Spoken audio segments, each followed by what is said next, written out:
मैं हमेशा रिकमेंड करता हूँ आप जो है माइक्रो प्लानिंग करिए अपनी, उसमें आप डेली का अपना शेड्यूल या टारगेट बनाइए। पूरा 100% तो नहीं, एटलीस्ट 80% 70% कुछ तो अचीव होगा ही हो। जब मैंने न्यूज़पेपर पढ़ना स्टार्ट किया था, अगर ऐसे न्यूज़पेपर पढ़ने जाएंगे तो बहुत कम चांस है कि आपको समझ आने वाला है। अब जो है एनालिसिस बहुत सारी आती है यूट्यूब पे, सब बहुत सारी मैंने देख रखी है। मैं बायजूस का रिकमेंड मैं जरूर करूँगा।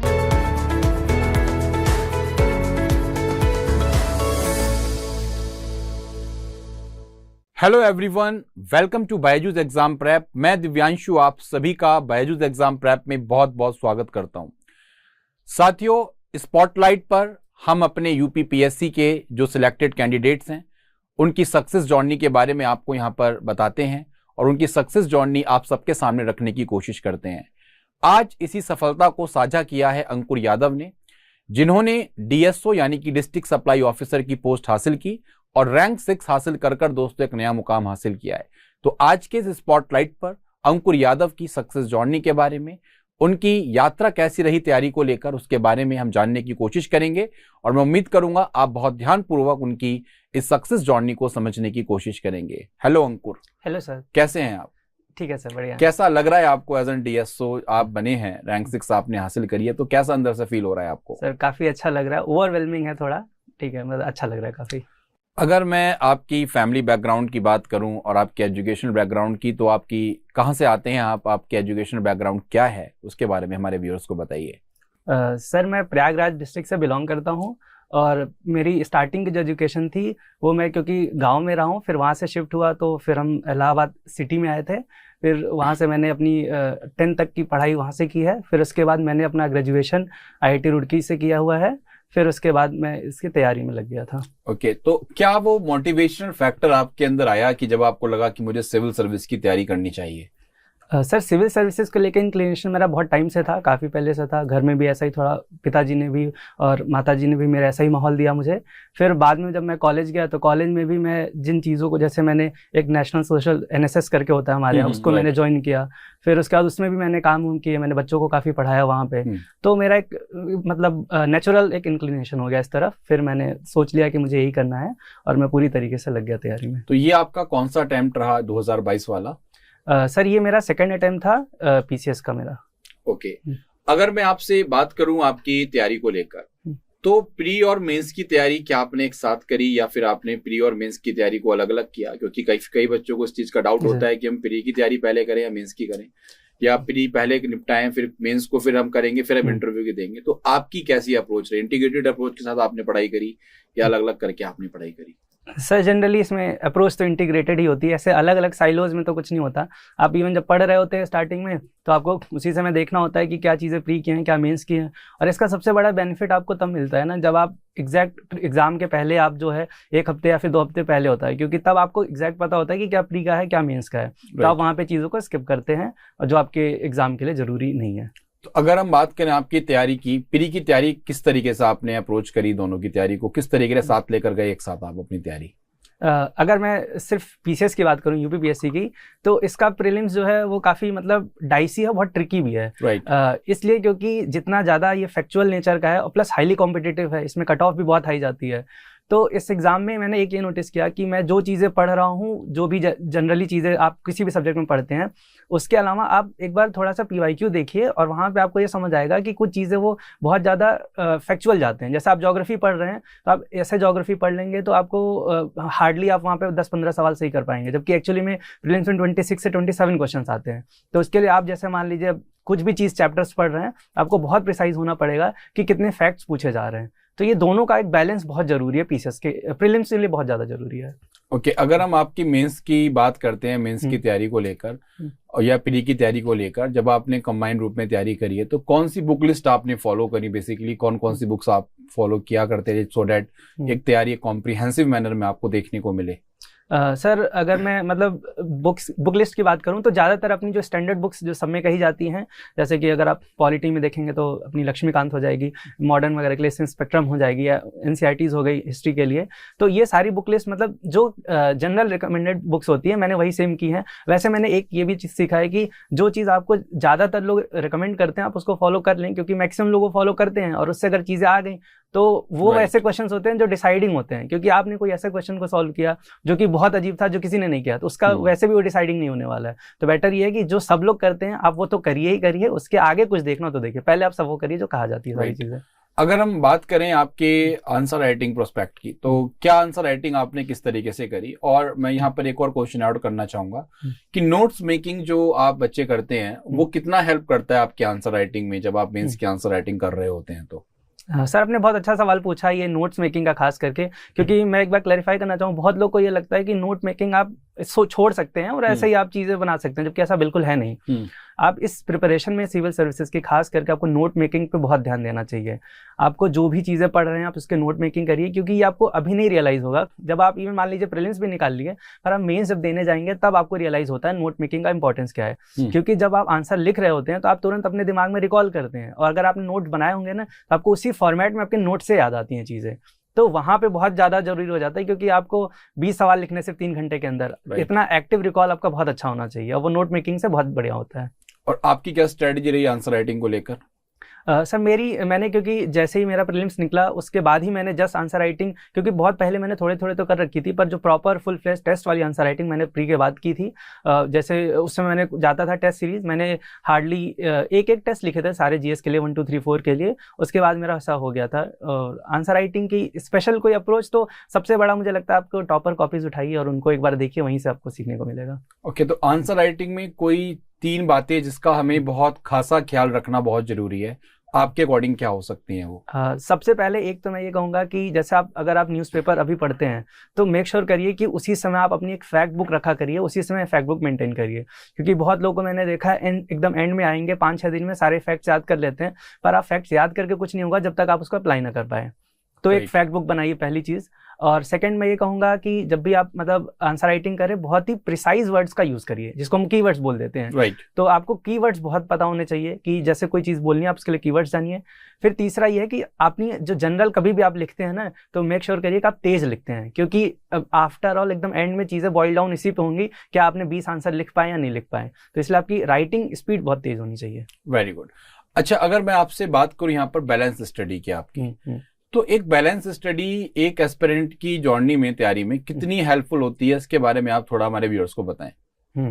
तो मैं क्योंकि मैंने आईआईटी की भी प्रिपरेशन की है तो वहाँ पे मैं मेनली जैसे फिजिक्स मैथ्स पढ़ता था, केमिस्ट्री इतना नहीं, तो वहाँ पे मुझे लगता था वो बैलेंस स्टडी नहीं होती थी, क्योंकि उधर आप 2 सब्जेक्ट्स हैं, आप बस पढ़ते जाओ। लेकिन यहाँ पे मैंने आके सिविल सर्विसेज में यही सीखा कि आपको बैलेंस बनाना सबसे ज़्यादा जरूरी है। मैं कहूँगा अगर सबसे इंपॉर्टेंट कोई चीज़ है तो यही बैलेंस बनाना ही है, कि आपको, क्योंकि इतने सारे सब्जेक्ट है, GS 1 2 3 4 है, फिर उसका आपका ऑप्शनल है, फिर इसमें तो हमारा हिंदी भी है जिसको नंबर भी जोड़ते हैं, तो आपको बैलेंस बनाना बहुत ज़्यादा जरूरी है। आप मेक श्योर करिए, जैसे मैं तो बैलेंस बनाने के लिए के लिए मैंने अपनी हर ऐसे 15 दिन या फिर 20 दिन की मैं माइक्रो प्लानिंग करता था। तो मैं डेली प्लान करता था किस दिन क्या पढ़ना है, तो मैं कहूँगा बैलेंस प्लानिंग मतलब बहुत ज़्यादा जरूरी है इस एग्जाम के लिए। अच्छा, यहाँ पे काफ़ी अच्छा आपने माइक्रो प्लानिंग की बात करी, तो थोड़ा अपनी प्लानिंग के बारे में थोड़ा सा बताएं कि किस तरीके की प्लानिंग आप क्या करते हो तैयारी को लेकर? मेनली मेरा ऐसा अप्रोच रहता था कि जैसे मैं 45 डेज या फिर 50 डेज का ऐसा स्लॉट बनाता था, फिर उसमें मैं डिटरमाइन कर लेता था कि मुझे कौन कौन से सब्जेक्ट्स पढ़ने हैं। फिर मुझे क्योंकि माइक्रो प्लानिंग बहुत पसंद है तो मैंने एक दिन का भी मैं लिख लेता था कि मुझे आज ये चीज़, क्योंकि मुझे सिलेबस पूरा पता होता था कि क्या क्या चीज़ें हैं उसमें, तो मैं उसमें लिख लेता था इतनी ही चीज़ें मुझे पढ़नी है, आज इतना टारगेट करना है। हाँ, वो टारगेट अचीव करना मुश्किल होता है क्योंकि आपने ऑलरेडी एम्बिशियस टारगेट सेट करते हो, तो मेरा अगर मान लो 70 या 80% भी टारगेट अचीव हो जा रहा है तो भी ठीक है, क्योंकि बाद में एंड में एक बफर डे रख दो। तो इस तरह से मतलब माइक्रो प्लानिंग काफी हेल्पफुल रही मेरे लिए। तो अगर हम बात करें अपने जो नए एस्पिरेंट्स जो बिल्कुल तैयारी स्टार्ट कर रहे हैं, उनके लिए आप क्या कहना चाहिए? उनको किस तरीके से प्लान करना चाहिए अपनी तैयारी को लेकर, कैसे स्टार्ट करें बेसिकली वो अपनी तैयारी? जो नए एस्पिरेंट्स हैं उनको मैं सबसे पहले ये कहूँगा कि जो आपको स्टैंडर्ड बुक्स बताई जाती हैं आप उनको जरूर फॉलो करिए, क्योंकि मैं देखा हूँ बहुत ऐसे लोग हैं जो बहुत आगे तक आके 3rd 4th अटेम्प्ट दे रहे हैं। दिक्कत यही आती है क्योंकि उन्होंने जो स्टैंडर्ड प्रेस्क्राइब बुक है वो नहीं किए होते हैं। तो फिर वही लॉजिक इसमें सिंपल है कि आप देखिए जो बुक सब कर रहे हैं, अब उससे अगर क्वेश्चन आ गया तो सब कर लेंगे, आप नहीं कर पाएंगे तो आप वहीं पे पीछे हो जाएंगे। इसलिए स्टैंडर्ड बुक आप सब करिए, ठीक है। आप कोई बहुत ज़्यादा इसमें मत जाइए कि मैं सबसे यूनिक और मैं सबसे अलग करूँगा, तो सबसे अलग करना ही नहीं होता इस एग्जाम में, आपको वही करना जो सब करते हैं। राइट। तो इसीलिए आप पहले अपने आप को जो है इस जर्नी में स्टार्ट करने से पहले जो स्टैंडर्ड बुक्स प्रिस्क्राइब्ड हैं, जो मटेरियल्स हैं, आप उनको देखिए, आप उनको फॉलो करिए। और हाँ, मेंटर एक किसी से मतलब अगर आपको ऑलरेडी कोई मेंस वगैरह लिख रहा हो या फिर कोई इंटरव्यू हो या तो सेलेक्टेड हो, तो मेक श्योर करिए कि आप उनके किसी के पर्सनल कांटेक्ट में रहें, वो बहुत जरूरी होता है, मुझे लगता है ये चीज़। आपके अकॉर्डिंग गाइडेंस बहुत ज़्यादा जरूरी है बहुत ज़्यादा जरूरी गाइडेंस। अच्छा, अगर हम बात करें स्मार्ट स्टडी की, तो स्मार्ट स्टडी कहाँ से आपकी तैयार हो पाएगी, किस तरीके से स्मार्ट स्टडी का एस्पिरेंट कर सकता है इस प्रिपरेशन के दौरान? नो डाउट ये एग्जाम बहुत हार्ड वर्किंग नेचर का, आपको हार्ड वर्क तो बहुत करना है, पर स्मार्ट वर्क भी इसमें करना होता है, क्योंकि देखिए आप इन दी एंड बात वही है कि आपको लिस्ट में आना है, और लिस्ट में आने के लिए आपको इतने सारे सब्जेक्ट्स हैं, तो आप किसी एक सब्जेक्ट की मास्टरी नहीं कर सकते, तो आपको ये पूरा डिसाइड करना पड़ेगा कि आप सब्जेक्ट्स में कितनी चीज़ें पढ़ रहे हैं। और स्मार्ट स्टडी मतलब कि आप जो PYQ आपका है, आप उसको ढंग से एनालाइज करिए, क्योंकि आप अगर पढ़ने जाएंगे पॉलिटी ही पढ़ेंगे तो आपको पता चलेगा पॉलिटी में कुछ चीज़ें ऐसी हैं जो बहुत पूछी जाती हैं, कुछ उतनी नहीं पूछी जाती है। हाँ, तो आप उन सब को ना पढ़ते हुए बेटर है कि आप उसको PYQ के साथ एनालाइज करिए। और एक चीज़ और मैं कहूँगा कि जब भी स्टूडेंट्स आप जब पढ़ रहे हैं तो आपको इस तरह से मत गिनिए कि मैं आज इतने घंटे पढ़ा या इतने घंटे नहीं पढ़ा है। बेटर ये है कि आप जितने घंटे पढ़ रहे हैं वो आप उसको इफेक्टिवली ग्रास्प कर पा रहे हैं या नहीं, वो सबसे जरूरी है। राइट। जैसे आपने यहाँ पे एक पॉइंट किया और ये काफी बच्चों का डाउट भी, ऐसे मान लीजिए हम लक्ष्मीकांत आपने स्टैंडर्ड बुक को फॉलो किया, पॉलिटी में कुछ टॉपिक्स हमारे UPPSC में प्रीलिम्स को लेकर इंपॉर्टेंट हैं, कुछ टॉपिक्स हमारे आपने कहा कि कुछ इंपॉर्टेंट नहीं होते, उनको हम स्किप कर सकते हैं, तो क्या ये किताब के पढ़ने के दौरान भी किया जा सकता है कि हम कुछ टॉपिक्स को ही फोकस करें, कुछ टॉपिक स्किप कर सकते हैं? क्या लक्ष्मीकांत में लिखी हर एक बात UPPSC एस्पिरेंट के लिए इंपॉर्टेंट है या नहीं? देखिए लक्ष्मीकांत में बहुत सारी चीज़ें दे रखी है, नो डाउट वो पूरी एक रेफरेंस बुक टाइप है, बहुत ज़्यादा उसमें चीज़ें दे रखी हैं। तो आप देखिए पहले मुझे लगता है जैसे पॉलिटी हो गया, इसमें आप किसी न किसी के थ्रू आप हेल्प लें ताकि आपको पता तो चले कि पढ़ना कैसे है, क्योंकि खास करके लक्ष्मीकांत आप उठाएंगे तो स्टार्टिंग के ही पहले 2 चैप्टर्स में वो आखिरी के चैप्टर्स की भी बात कर देता है, तो वो आपके लिए एक बहुत बड़ा मतलब सेटबैक हो सकता है कि अभी हमें समझ ही नहीं आया ये कैसे आ गया। तो बेटर है कि आप किसी न किसी की हेल्प लीजिए। मैं तो हमेशा ये रिकमेंड करता हूँ कि आप हेल्प लीजिए, क्योंकि जो आपके टीचर्स हैं, जो बाकी लोग समझाते हैं, वो ऑलरेडी उस पर सालों साल दिए हुए हैं, तो आप पहली बार देने जाएंगे तो आपका ज्यादा टाइम लगेगा, वो आपके लिए वो काम बहुत आसान कर देते हैं। राइट। तो आपने बायजूस एग्जाम प्रेप के माध्यम से कौन कौन से सब्जेक्ट्स को फॉलो किया, कौन कौन से सब्जेक्ट आप रेगुलर बेसिस पे देखते रहे हैं? मैं सर लोग के नाम तो मुझे नहीं याद है, पर पॉलिटी में जो बहुत अच्छा मुझे लगता है, मैंने 21 में मुझे याद है, वो पॉलिटी का उनका एक सर का सीरीज आता था जिसमें वो डेली क्वेश्चन सॉल्व कराते थे। तो वो मैं ऑलमोस्ट मतलब डेली मैंने पूरी सीरीज को सॉल्व किया, बहुत हेल्पफुल थी वो सीरीज भी। फिर उसके बाद इकोनॉमी तो मैं अभी भी फॉलो करता हूँ, इकोनॉमी वीकली नाम है उसका, तो वो फॉलो करता हूँ मैं। और एकदम स्टार्टिंग मुझे याद है जब मैंने न्यूज़पेपर पढ़ना स्टार्ट किया था तब मुझे इतना समझ नहीं आता था, तो एक बायजूस का एनालिसिस करके आता है, बहुत अच्छी एनालिसिस करते हैं। आई थिंक मैंने बहुत सारी एनालिसिस चेक किए तो सबसे अच्छी मुझे बायजूस की लगती है, तो मैं वो एनालिसिस देखता था। और बल्कि मैं रिकमेंड भी यही करूंगा, जो अभी आप अगर प्रिपरेशन स्टार्ट कर रहे हैं तो आप अगर ऐसे न्यूज़पेपर पढ़ने जाएंगे तो बहुत कम चांस है कि आपको समझ आने वाला है चीज़ें। तो बेटर ये है कि आप जो है एनालिसिस बहुत सारी आती है यूट्यूब पे, पर मैंने बहुत सारी मैंने देख रखी है, तो इसलिए मैं बायजूस का रिकमेंड मैं जरूर करूंगा कि आप वो एनालिसिस को देखिए। अच्छा, अगर हम बात करते हैं आपके इंटरव्यू की, तो आपने बायजूस एग्जाम प्रेप पे मॉक इंटरव्यू दिया, तो उससे क्या एक्सपीरियंस आपने गेन किया, जिसके एक्सपीरियंस के बदौलत आपको मेन इंटरव्यू में आपको हेल्प मिलती है? बायजूस का इंटरव्यू मेरा सबसे मॉक इंटरव्यू सबसे फर्स्ट इंटरव्यू था, तो उस समय मैं काफ़ी नर्वस था। मेरा इंटरव्यू भी बायजूस में इतना अच्छा हुआ नहीं था, लेकिन बट स्टिल मुझे लगता है कि सबसे बड़ा मेरे लिए था कि मैं फर्स्ट इंटरव्यू दिया था, क्योंकि मैं कॉलेज के प्लेसमेंट में भी नहीं बैठा था। और उसके बाद बाकी जो सर जो पैनल में थे मेंबर्स, से हाईली एस्टीम्ड मेंबर्स, उन्होंने बहुत सारी चीज़ें मुझे बताई मेरे इंटरव्यू को लेके कि क्या है, कैसे डील करना है। तो मैंने जैसे मैं प्रेफरेंस को लेकर मेरा इतना प्रिपेयर नहीं था इंटरव्यू में, तो सर ने मुझे बताया कि आप प्रेफरेंस अगर चूज़ कर रहे हैं तो आपको बहुत सही से पता होना चाहिए। फिर मैंने प्रेफरेंस की अपनी सारी चीज़ें पढ़ी। अच्छा, इंटरव्यू में मुझे बहुत छोटी छोटी चीज़ें बताई गई, तो मुझे सही लगा, काफ़ी हेल्पफुल था मेरे लिए। काफ़ी हेल्पफुल रहा। ओके, अगर हम बात करें टाइम मैनेजमेंट को लेके, आजकल काफ़ी स्टूडेंट टाइम मैनेजमेंट प्रॉपर तरीके से नहीं कर पा रहे। उसका सबसे बड़ा कारण है डिस्ट्रैक्शन। डिस्ट्रैक्शन भी किस तरीके का? सोशल मीडिया का। तो उससे कैसे हमारे एस्पिरेंट्स ओवरकम कर सकते हैं इस डिस्ट्रैक्शन से, और सो डैट उनका टाइम प्रॉपर तरीके से मैनेज हो जाए और अपनी तैयारी इफेक्टिवली बनाए? सुनते तो वो हैं कि 18 घंटे पढ़ना है, 14 घंटे पढ़ना है, तो ये पूरा एक बार आप टाइम मैनेजमेंट के बारे में आपका क्या कहना है, आपने कैसे किया? डिस्ट्रैक्शन का, हाँ, सोशल मीडिया तो एक बड़ा डिस्ट्रैक्शन है। जैसे मेरी बात करूँ तो मैंने तो बंद कर रखा है सारी चीज़ें, क्योंकि डिस्ट्रैक्शन भी होती है। आपको मुझे लगता है मेन ये है कि जैसे अगर आप जैसे सोशल मीडिया कुछ लोग यूज़ करते हैं, वो नहीं छोड़ना भी चाहते हैं, आप मेन ये रखिए कि आप अपना डेली टारगेट सेट करिए। मतलब आप नो डाउट आप ये सब चीज़ें यूज़ कर रहे हैं वो आपके अपने लिए हैं, लेकिन अगर आप टारगेट सेट करते हैं कि आज मुझे इतनी चीज़ें करनी थी और आप उसे नहीं कर पाए, तो वो सबसे बड़ा चेक है कि आप सही कर रहे हो या नहीं सही कर रहे हो। तो इसीलिए मैं हमेशा रिकमेंड करता हूँ कि आप जो है माइक्रो प्लानिंग करिए, अपनी माइक्रो प्लानिंग करिए, उसमें आप डेली का अपना शेड्यूल या टारगेट बनाइए और उसको पूरा 100% तो नहीं, एटलीस्ट 80% 70% कुछ तो अचीव होगा ही हो। तो वो एक अच्छा तरीका होता है। तो एक बहुत ही प्यारा सवाल मैं आपसे पूछूंगा जो आमतौर पर हमारे यूपी के बच्चों में खासकर होता है। यूपी के बच्चे हमारे कई सारे बीए कर रखे होता है, उन्होंने बीएससी किया होता है, आर्म कोर्स किया होता है, अब आईआईटी से आते हैं, आईआईटी रुड़की से आप पास आउट हैं, तो क्या आईआईटी के बच्चों में कुछ एक्स्ट्रा कुछ होता है जो उन बच्चों में नहीं होता? क्या आप इसके बारे में क्या कहेंगे? कुछ आपको लगा, आपके अंदर ऐसा फील हुआ कि मेरे अंदर कुछ एक्स्ट्रा है जिसकी बदौलत मेरा सिलेक्शन हुआ है, ऐसा कुछ आपको फील हुआ? मैं 2 फैक्टर्स की बात करूंगा। एक फैक्टर तो ये होता है कि आप अगर अपना एजुकेशन सिस्टम देखेंगे तो उसमें आप जो आईआईटीज में जाने वाले बच्चे हैं वो बाय डिफॉल्ट अपने स्कूल के जहाँ के भी हैं वो सब टॉपर ही रहते हैं। इवन मैं भी देखा हूँ, मैं जब पूछता हूँ सभी टॉपर होते हैं वहाँ पे। तो एक तो ये है कि यानी इनहेरेंटली जो बच्चे पहुंच रहे हैं वो अपने स्कूल में अच्छा किए थे, तभी वो मैथ्स लिए, तभी वो जाके आईआईटी में भी सिलेक्ट होकर आ गए। राइट। तो ये इनहेरेंटली तेज बच्चे थे। और दूसरा फैक्टर ये हो जाता है कि क्योंकि हम लोग एक एग्जाम अपना आईआईटी का निकाले होते हैं तो हमें कंपटीशन का नेचर पता होता है। जो मैंने जैसे मैं बहुत सारे बच्चों को देखता हूँ जो इधर ओआरएन में जहाँ मैं रहता हूँ, वहाँ पे भी वो कंपटीशन का नेचर नहीं समझते हैं कि जैसे अभी हमें तुरंत पता होता है कि ठीक है हम कितना परफॉर्म है या कितने पानी में है। तो बहुत बच्चों को मैंने देखा है वो एक्चुअली में नेचर नहीं समझ पाते हैं। तो इसीलिए बल्कि मैं रिकमेंड ये भी करता हूँ, जैसे आप इतना हाईली कॉम्पिटिटिव एग्जाम यूपीपीएससी या यूपीएससी दे रहे हैं तो आप इसके साथ में कोई और एग्जाम जरूर दीजिए, एसएससी वगैरह, अगर ऐसा कोई आप ट्राई कर सकते हैं, मैथ्स ऑप्शन का बैकग्राउंड है तो आप ये भी ट्राई करिए ताकि आपको पहले ये समझ आए कि कंपटीशन का नेचर क्या होता है। राइट। तो क्या ऐसा है कि अगर आप आईआईटी से नहीं है तो आपका यूपीपीएससी नहीं निकलेगा, ऐसा कुछ होता है क्या? ऐसा तो बिल्कुल नहीं लगता। अभी डेटा देख लीजिए, अभी मेरे साथ इतने लोग हुए हैं, बहुत सारे हैं जो आईआईटी से नहीं है, तो ये तो बिल्कुल नहीं है। तो ये गलत फहमी जो हमारे एस्पिरेंट्स में है कि सिर्फ आईआईटी के और बड़े बच्चों का जो अच्छे कॉलेज से पढ़ते हैं उनका सिलेक्शन होता है, ये किस तरीके से आप इसको कैटर करना चाहेंगे? नहीं, मैं इसको तो इसमें बिलीव नहीं करता मैं, क्योंकि सब में कैलिबर होता है, बस आप कब उसको रिकॉग्नाइज करते हो, कब से टैप करते हो। तो ये पूरा बस कैलिबर को टैप करने का खेल होता है। मतलब एक आम बच्चा जो नॉर्मल ग्रेजुएशन से निकला है वो आसानी से अपनी इस मंजिल को पा सकता है अगर वो सही डिटरमिनेशन से काम कर रहा है तो, आपके अकॉर्डिंग? हाँ, मेरे काफी अभी फ्रेंड्स हैं जो इसी बार काफी लोग का सिलेक्शन हुआ है, तो मैं जानता हूँ जो लोग हैं जो कि या बीएससी या बीए किए हुए हैं और सिलेक्ट हुए हैं। राइट। अच्छा, आप जब तैयारी कर रहे होंगे तो कई बार आपके जीवन में भी डिस्ट्रैक्शंस बहुत आते हैं। अभी आपकी यंग एज है, बिल्कुल आप उसका एक अच्छा एग्जाम्पल हो सकते हैं। डिस्ट्रैक्शन आते होंगे, कई बार डिमोटिवेशन होता होगा, क्या अब नहीं कर रहे, हमारे बस की नहीं है, छोड़ो, क्या है इतना बड़ा लोड पढ़ाई का, उसको कैसे कैटर किया? ऐसा हुआ या नहीं हुआ, या आपने उसको कैटर कैसे किया? नहीं, होता है डिस्ट्रैक्शन या डिमोटिवेशन, आपको वो तो होता है।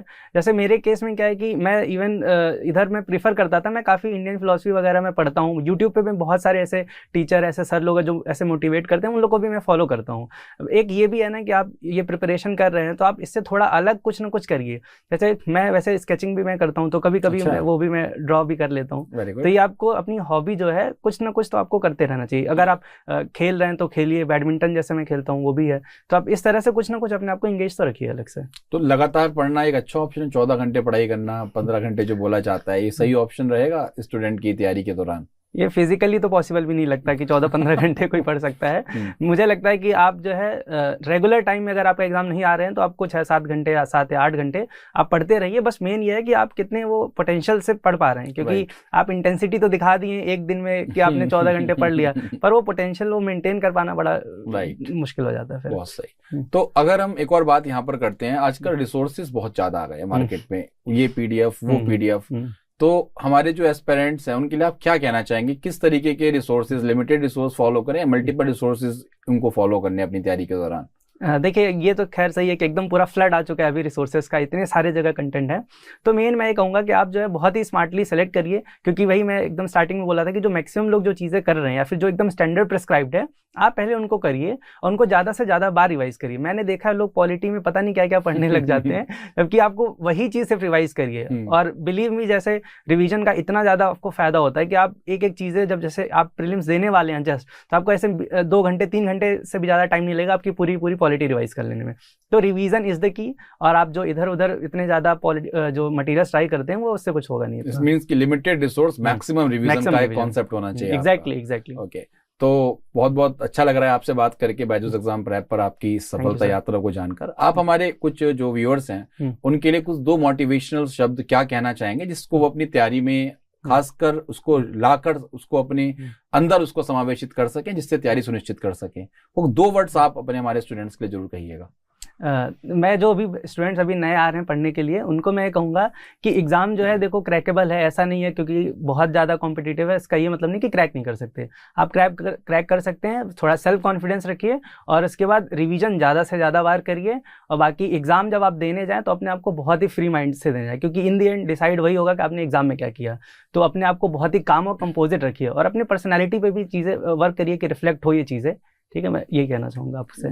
थैंक यू सो मच अंकुर यादव, आप हमारे प्लेटफॉर्म पर आए और आपने अपनी सफलता की यात्रा शेयर की। मैं उम्मीद करूंगा कि आप उत्तर प्रदेश सरकार के साथ मिलकर जिला पूर्ति अधिकारी के इस पद को बहुत ही अच्छे तरीके से आगे लेकर जाएंगे। Thank you so much. Thanks a lot sir. दोस्तों, ये थे हमारे साथ अंकुर यादव, जिन्होंने रैंक 6 हासिल की है और जिला पूर्ति अधिकारी की पोस्ट को प्राप्त किया।